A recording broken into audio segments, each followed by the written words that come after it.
Hey guys, welcome to Real Talk Houston, and I am Carlotta B. Season 4, Episode 18. This is the show that illuminates, inspires, and brings the real talk. Today's sponsor is Fleur de Vie. That means flower of life. You can shop with them for innovative products for men and women, and you can find them at lefleurdevie.myshopify.com. Again, that is lefleurdevie.myshopify.com. Today, we're very, very excited to have joining us at the platform Bill Ferguson. He's the CEO and of Mastery of Life and Relationships. He's an author, he's an attorney, philanthropist, and speaker. Bill claims he has the steps, the process for creating love. We're going to talk to him about that today and dig deep and find out, does he really? Bill's work has been called the penicillin of psychology. He's been featured on OPRAH, and he's also been recognized by the Wall Street Journal. As a former divorce attorney, 15% of his clients never divorced, totally changed their minds. And the ones who did were able to part as friends without the animosity, which is big these days. His book, How to Heal a Painful Friendship and Relationship, has become a national bestseller. He is also the author of Get Your Power Back and Miracles Are Guaranteed. He is currently preparing to release a new book titled Love, the Key to Having Life Work. Again, Love, the Key to Having Life Work. Welcome, welcome, welcome, Bill Ferguson. It's great to be here. Happy to have you here with us today, finally. It's been a very exciting road because we really wanted to have you here. I had so many people that's been sending me messages about you, and they wanted to show up. They wanted to come here and ask you questions. This topic is large. Everyone's having life and relationship issues and communication problems. We're just trying to figure it all out. Yeah. So welcome. Well, this is fun. This is exciting. Yeah. Well, let's go ahead and dive into it because there's so many people out there. They don't want to hear us chitter chatter about the small talk. They want us to get into the meat and potatoes of what is really going on. So first of all, the first question is, how did you get into life and relationships? Okay. Well, I used to be a divorce attorney. Okay. Long time ago. Yeah. And my focus as a divorce attorney was to have my clients heal their relationship, not as husband and wife, but just one human being to another. Because the more they could end the conflict and heal their relationship, it made the legal work so much easier. And I became really good at it. And I learned a lot of things that were really fascinating from a perspective as a divorce attorney that not many people ever get. Yeah. And one of the things that I learned is that love never is love enough to have a relationship work. Okay. The divorce courts are full of people that love each other. Right. The thing that makes the difference is not the love, it's the experience of love. Okay, it's the experience of love. Yes. Okay. So if I interact with you in a way where you feel loved, our relationship will be great. Yeah. And if I interact with you in a way where you feel unloved, our relationship will be a mess. Correct. So if I want my relationship with you to be great, I need to make sure you feel loved. Critically important. Yes. And when you're in that experience of love, because it's the experience of love that makes the difference. It makes a difference in relationships. It makes a difference in life. And it even makes a difference in our health. Definitely. When you're in that experience of love, you're present with who you are. You're happy, you're alive, you're free. In that experience of love, the circumstances of life have no power. Yeah. They're irrelevant. You're creative, you're resourceful, you see clearly. And in that experience of love, we're very, very effective. Wow. So you believe love is that strong to make all the outside things that we're going through seem minuscule. Yeah, and it's they actually even lose their relevance. Because ultimately, what we're going to see in a few minutes is that The circumstances of life have no power over us. They only have the power that we give them. That's mindset, right? So what if there's Yeah. people out there that doesn't have a strong mindset, and even though they're in love, they're still overcome by the circumstances of their life, because that happens. Well, that's the key, because at any moment, what so is always, always, always what so. What happened is what happened. What is period. Okay, true. We make up all the rest. Yeah. So when you are at peace with the truth of what so, you have peace of mind, you see clearly, you're very effective. Okay. You look at any time you're in an area of life that isn't working, or a relationship that isn't working, notice that's an area of your life where you're fighting the truth. Okay. Fighting the truth. Yeah. Okay. And one great way to see this is to look at upsets.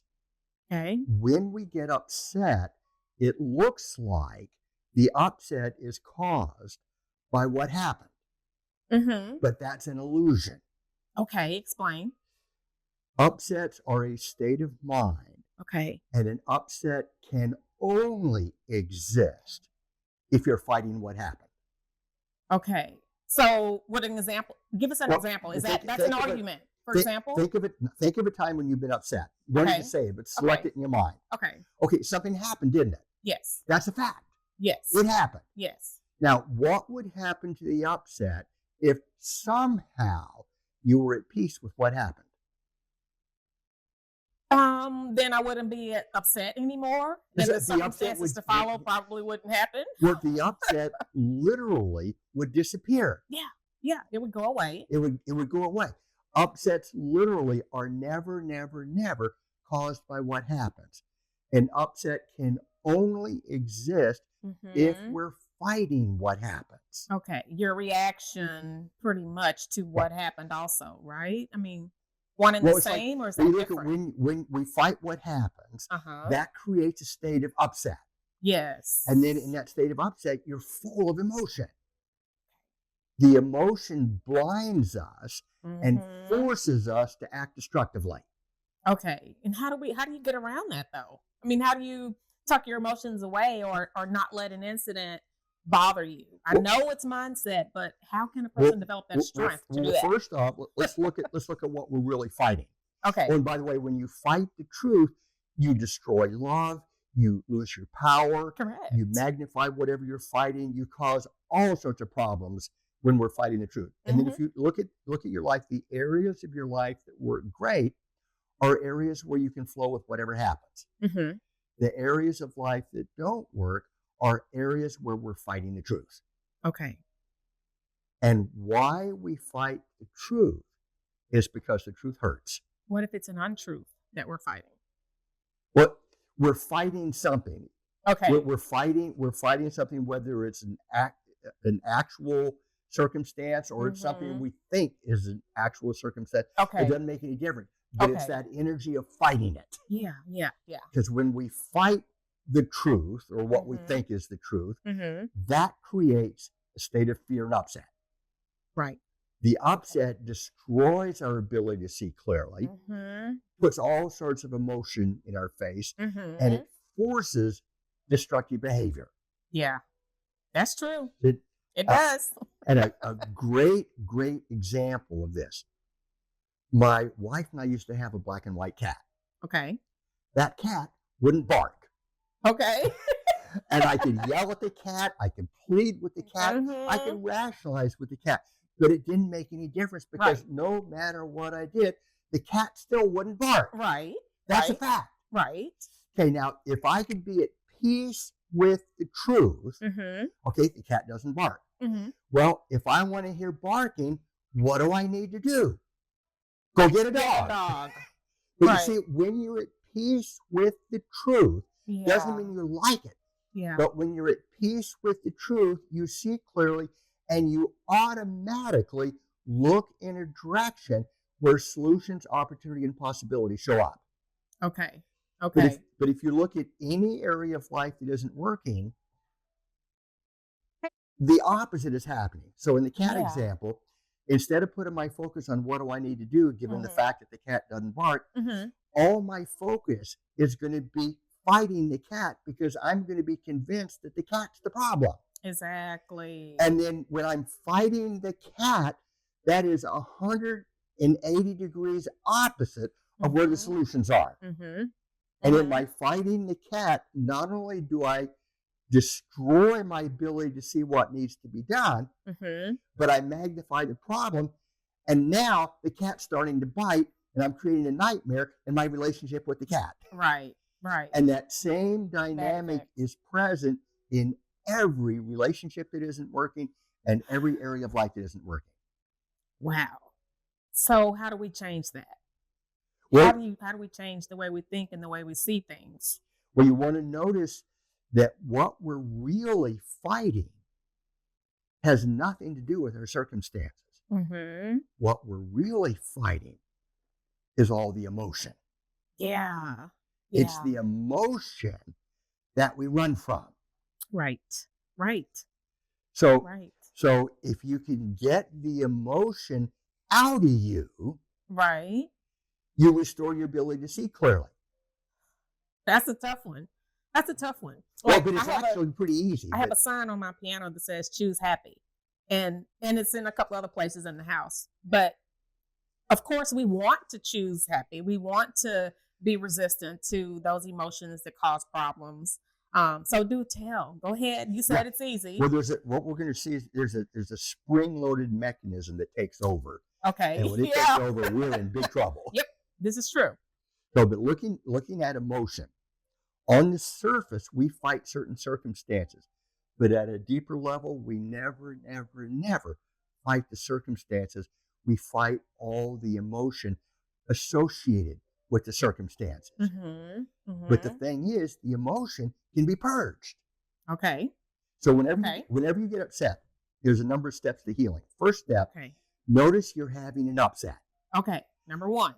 And that's very powerful because the moment you notice, oh, I'm having an upset, then you shift from being in the middle of it to being the observer of it. Right. That's the first step in getting your power back. Second step is to separate the circumstance from the emotion. And the way you do that is simply to notice their different locations. The circumstance is outside of me. The emotion is inside of me.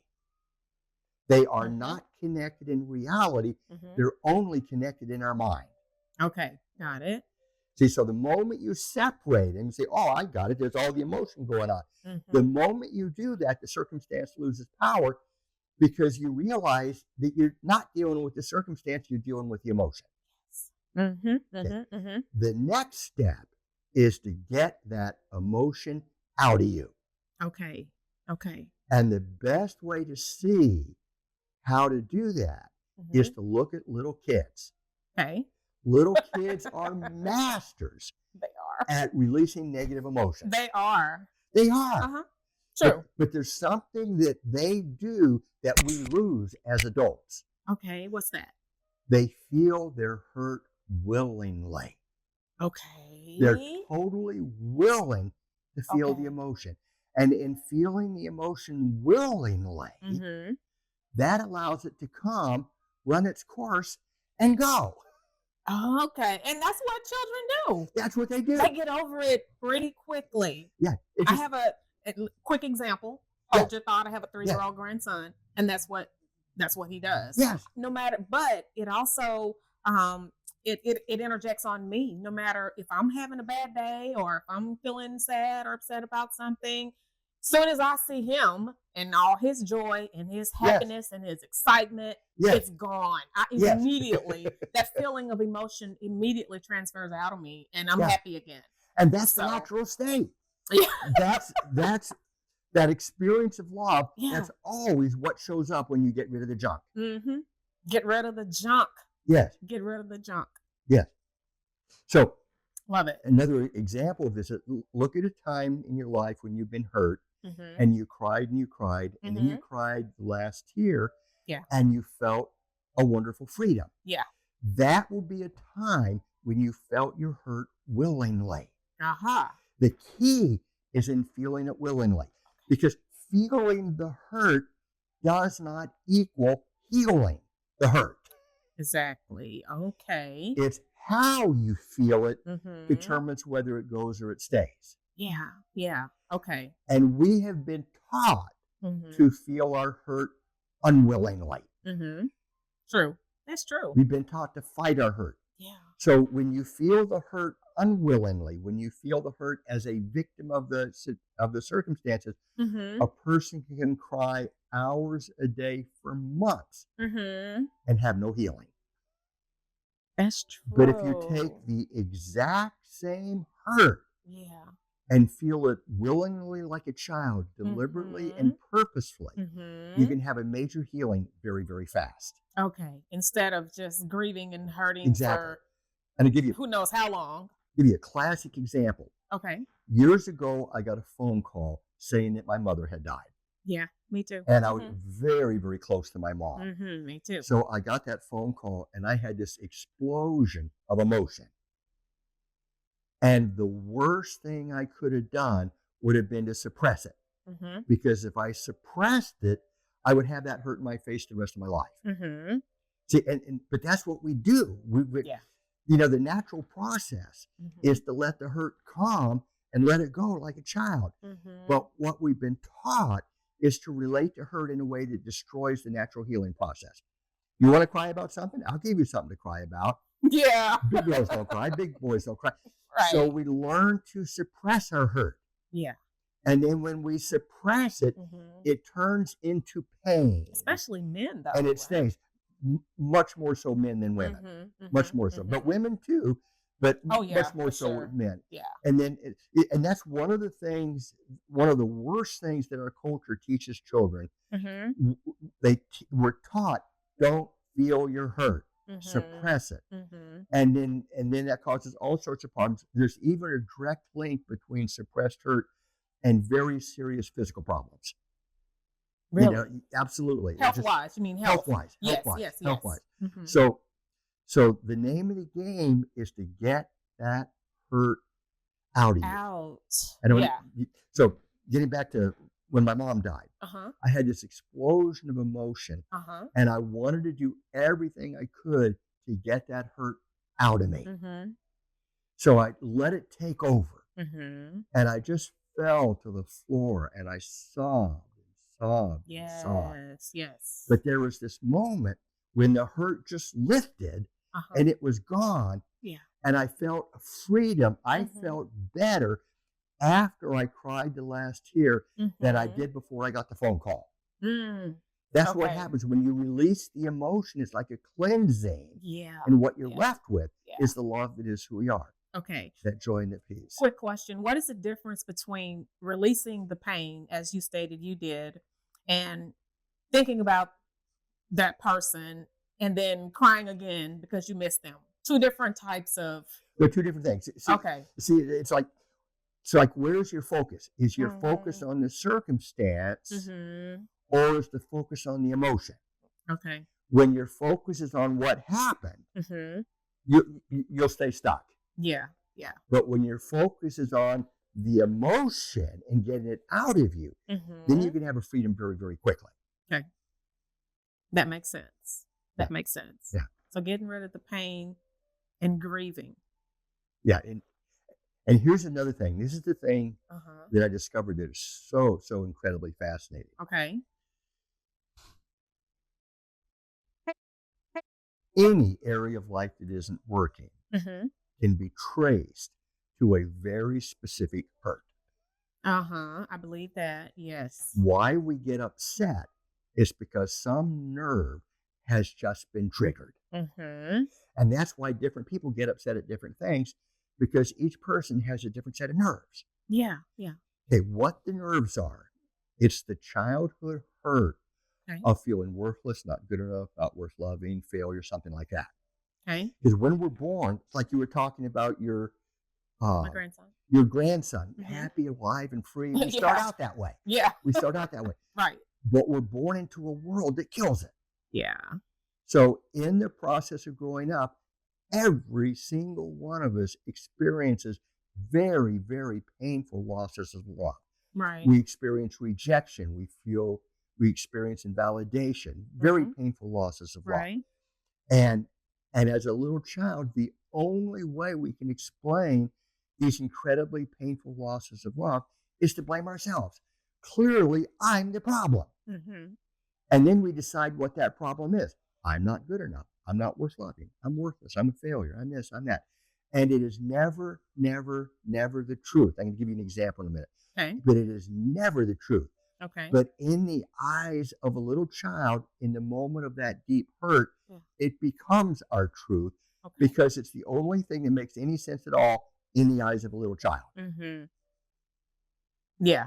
So we create the belief that we're in a very specific way, we're not okay. Mm-hmm. And then we fight the belief, and then we fight all the hurt associated with it, which turns it into a monster. Yes, it does.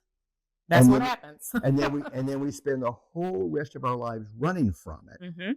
And if any circumstance comes along and hints that we really are that way, that circumstance will be perceived as a major threat to our survival, which will force us to either attack it or run from it. Right. Fight, resist, hang on, withdraw.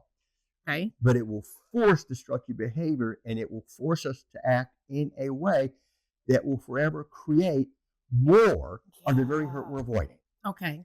Got it. That makes sense. It all makes sense. Yeah. So like, for example, if somebody has the hurt of not worth loving, they're going to constantly be getting upset because of the way they're being treated. Right. Right. You know, and they may hang on and they may be controlling. Yeah. But if I've got this hurt of not worth loving, I'm going to let's say you and I have a relationship, I'm going to interact in a way that's going to destroy the experience of love and push you away. Push me away. Which is going to create the very hurt I'm avoiding, not worth loving. So whatever the hurt is we run from, we keep creating it, but that's not the bad news, that's the great news, because life is forever putting it in our face so we can heal it. Right. Forever putting it in our face. Forever. Yeah. Yeah, that's true. And that but once you heal it, life doesn't need to bring it to you anymore. Yeah. Okay. All that makes sense. Yeah. All that makes sense. How do these feelings what about a single person? We're talking about love, relationships, marriage. How do these feelings impact a person that is single? They're alone, but they don't love themselves. They can't be in any type of relationship. First, you have to love yourself first. Is that correct? Yes, but let's look at what creates love. Okay, like in relationships, the thing that makes a difference is the experience of love. That's what makes a difference in relationships and in our life. Okay. What creates the experience of love is giving the gift of acceptance and appreciation. Yes. So as I genuinely accept you and appreciate you just for who you are, just the way you are, you're going to feel empowered. You're going to feel loved. And around me, your walls are going to come down. And notice that just automatically, you're going to become more accepting and appreciative of me. Yes. And then I'm going to get empowered. My walls are going to come down, and I'm going to feel better about you, and you're going to feel better about me. I'm going to feel better about you. And then we create this cycle of loving, supporting, and empowering each other that brings out the best in everybody. And that's the way most romantic relationships start. Yeah. But you see, it's just a matter of time until somebody's hurt from the past gets triggered. So let's say we have the relationship, everything's magical, everything's wonderful. But as long as I got that hurt in me, something's going to touch it. It's like you get a bad sunburn, something's going to touch it. And when that nerve gets triggered, I'm not going to notice that I have a nerve that's being triggered. All I'm going to notice is what triggered it, which is you. So I'm going to feel threatened subconsciously. I'm going to put up my walls of protection. And then automatically, I'm going to become non-accepting, judgmental, critical towards you. And that's what kills love. Then you get hurt, you get upset, your walls go up, and then automatically you become more critical of me. I get upset, my walls get thicker, I become more against you, you become more against me, I become more against you. Yeah. And then we create this cycle of conflict, this cycle Just of hurting, turmoil. attacking, and withdrawing from each other that brings out the worst in everybody. And it's that cycle of conflict, that's what kills relationships. Right. But the thing we don't notice about the cycle of conflict is that a cycle of conflict cannot exist with only one person. True. It's a tennis volley. Has It's to back and be. forth, back and forth, back and forth. Has to be too. As soon as somebody refuses to return the serve, the volley ends. Mm-hmm. So back when I did the divorce work, all I saw was my client. Mm-hmm. Rarely did I ever see the other person. Yeah. And when my client changed how he or she was towards the other person, it changed how the other person responded in return. Okay. So the dynamic changed. The dynamic changed. Okay. So one thing I learned is it only takes one person to heal a relationship. That's because relationships are not 50-50. Mm-hmm. Relationships are 100-100. Mm-hmm. I am 100% responsible for the presence or absence of love in my relationship with you. And you are 0% because you're just going to react to me. And if the other person is not receptive, then doesn't make any difference. Let's say you're not receptive. Mm-hmm. Doesn't make any difference. You're still you. Mm-hmm. If I can let you be the you that you are Mm-hmm. and appreciate the you that you are, yeah, you feel empowered, you feel loved, you Okay. will change And how I you will respond to me. change. Yes. Okay. Yeah. So the two people are working together Right. to turn this around. That makes things a whole lot Right. easier. But it only takes one person to turn it around. To get the party started. And one of the keys in doing that is you got to heal the hurt. Mm-hmm. Because like say you and me again. Yeah. Well, I've got all this hurt from the past Uh-huh. and it's going to get triggered Right. and it will keep getting triggered forever until I heal it. That's the key. Healing. That's the key. Yeah. That's the key. You have to heal. Get it out Yeah. of you. Heal. Yeah. And but there's something else. There's another part of it too. Okay. See, what gives this deeper hurt? I call them core issues. What gives these core issues so much power is our fighting them. Mm-hmm. We fight the childhood belief, Mm-hmm. which has nothing to do with the truth. Let me give you an example. Give you an Okay. example of how this stuff gets created. Okay. Years ago, I was in a department store, and Okay. there was a mother and daughter shopping. Okay. Little girl was about 4 years old, and she spilled her drink, Mm-hmm. which is exactly what 4-year-olds do.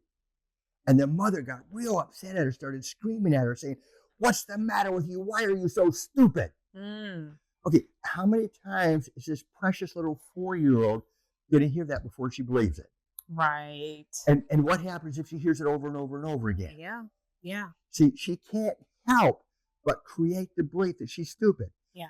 But it has nothing to do with the truth because the little girl could be a certified genius. Mm-hmm. Mm-hmm. I have worked with people who literally are certified geniuses that have major issues with stupid.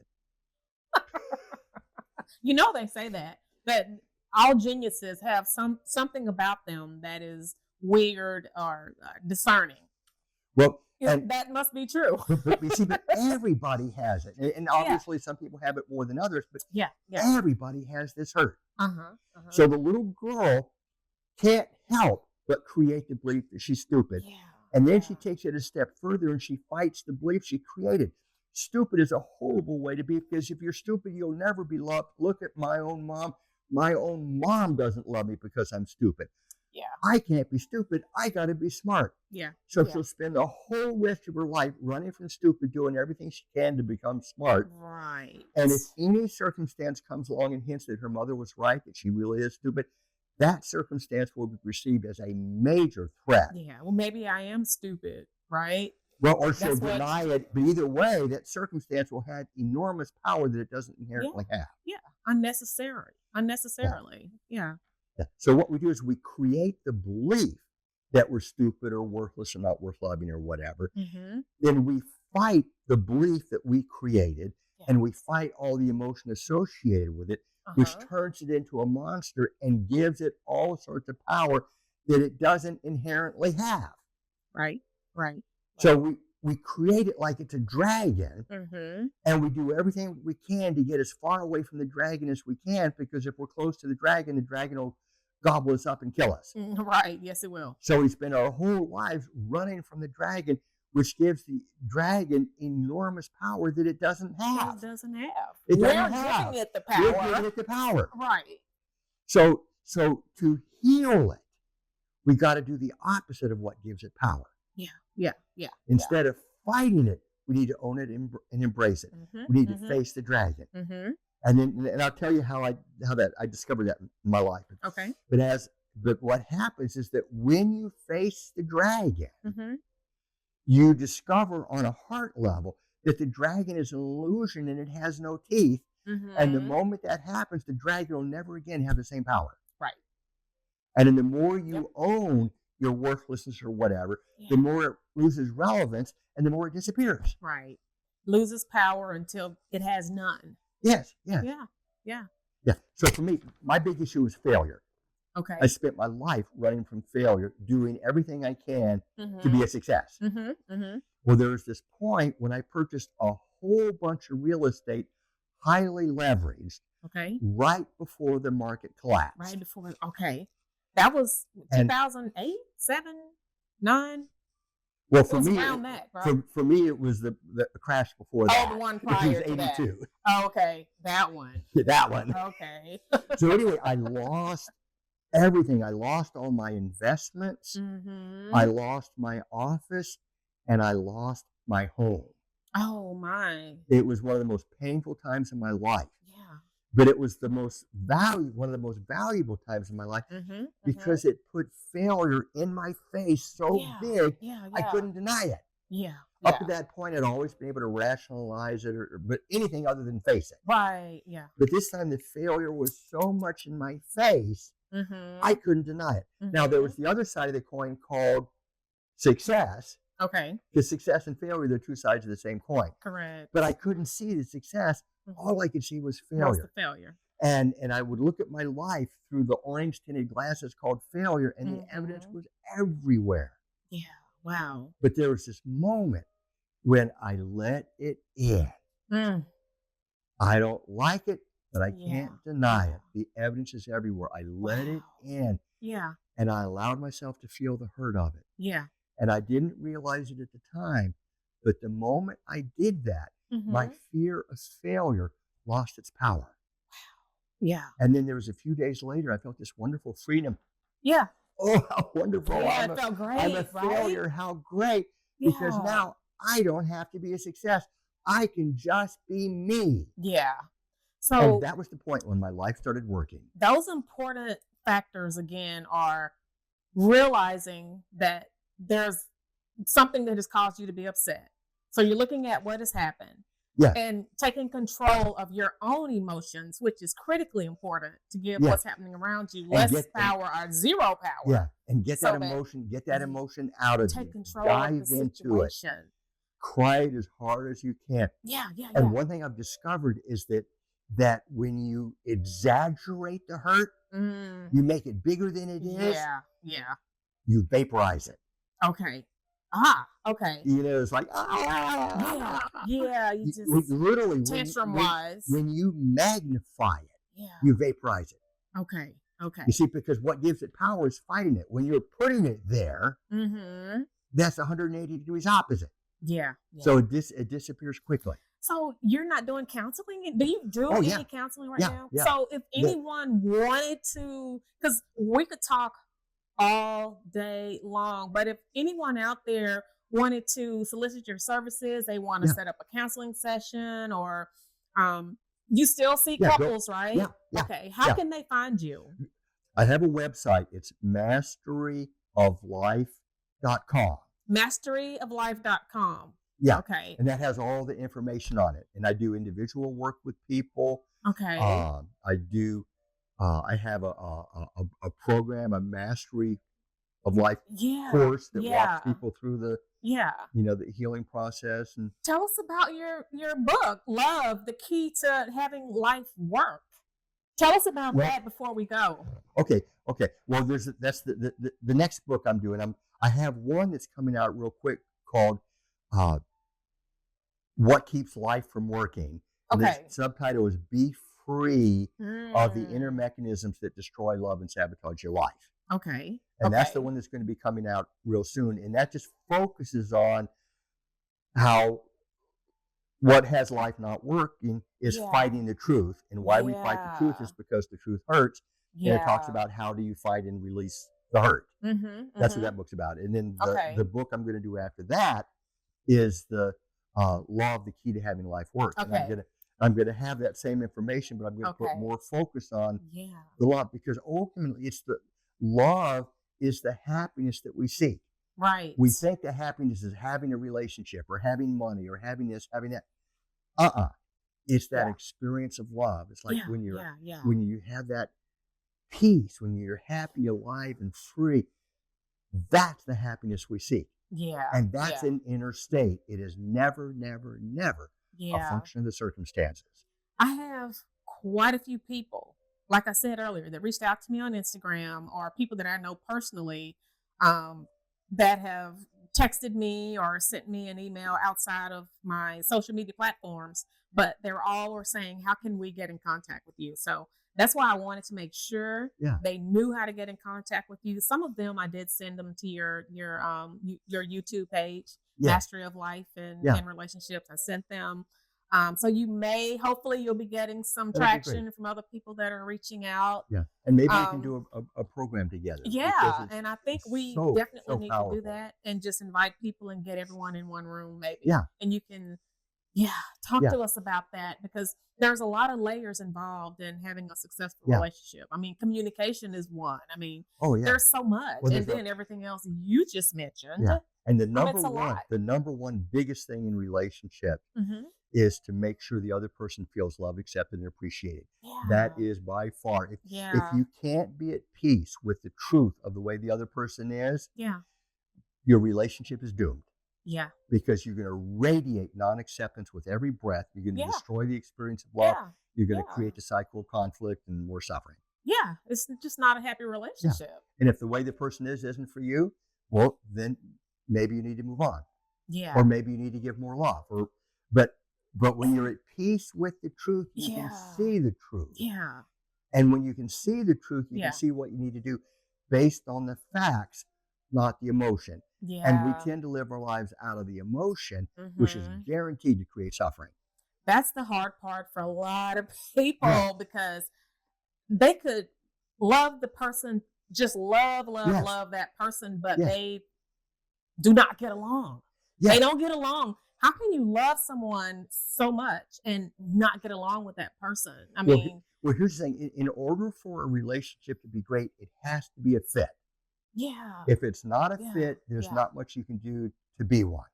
I mean, to make it be one. It's just got to be a fit. The square peg doesn't fit into a round hole. But when I work with couples, I tell them, don't worry about whether it's a fit or not. Okay. Because when you're in the cycle of conflict, you could have a relationship that's a perfect fit, but it doesn't feel like it. Yeah. So the thing that's important is not whether you're together or not. What's important is to end the conflict, heal the hurt, and restore the love, one human being to another. And as you get the love back, one human being to another, nature takes its course. Yeah. And if the relationship is a fit, you come together like magnets. If it's not a fit, you go your separate ways, but you do it in a way that's loving and supportive. Yeah. That infrastructure has to be there. I think we really need to set up a session. Yeah. I think it'll be huge. Yeah. It'll be huge. That would be fun, because we need to do that. There's so many little things that once somebody sees them, it'll change your life. It's an aha moment. Yes. But you can't argue with it. Right. But you can go a whole lifetime and never see it. Right. Yeah. And that's the sad part. It could be, you could be really, really happy with someone had you had that aha moment and not given up on the relationship too early. I've seen so many relationships that could be healed and be great. That have been thrown away. That have been thrown away. Yeah. So sad. Because in our culture, we live in a world where all the focus is outside of us instead of inside of us. Right. Happiness and upsets come from outside of me. Therefore, I need to make outside of me be a certain way. Yeah. But see, that's an illusion that destroys love and creates tremendous suffering. This is true. Yeah. This is true. Happiness and upsets do not come from outside of us. They come from inside. Inside. And when you shift how you are on the inside, you change what happens on the outside. Exactly. I fully agree 100%. Again. It's exciting. It's very exciting. Yes. It's been a pleasure having you here. Our conversation is not done. We're going to have to end it for the Boss Family audience. But hey, you guys, I think you should really stay tuned. I think we'll be making an announcement very soon about a love and relationship mastery session, seminar, workshop that we'll be offering, because again, the state of the world is in a really bad situation right now, and we should be trying to come together and not be pulled apart. Yes. So stay tuned. We will be having more on that. Thank you guys so very much for joining us. And thank you so much, Bill Ferguson, for joining us on the platform today at Real Talk Houston. And we'll see you guys next time. Thank you so much.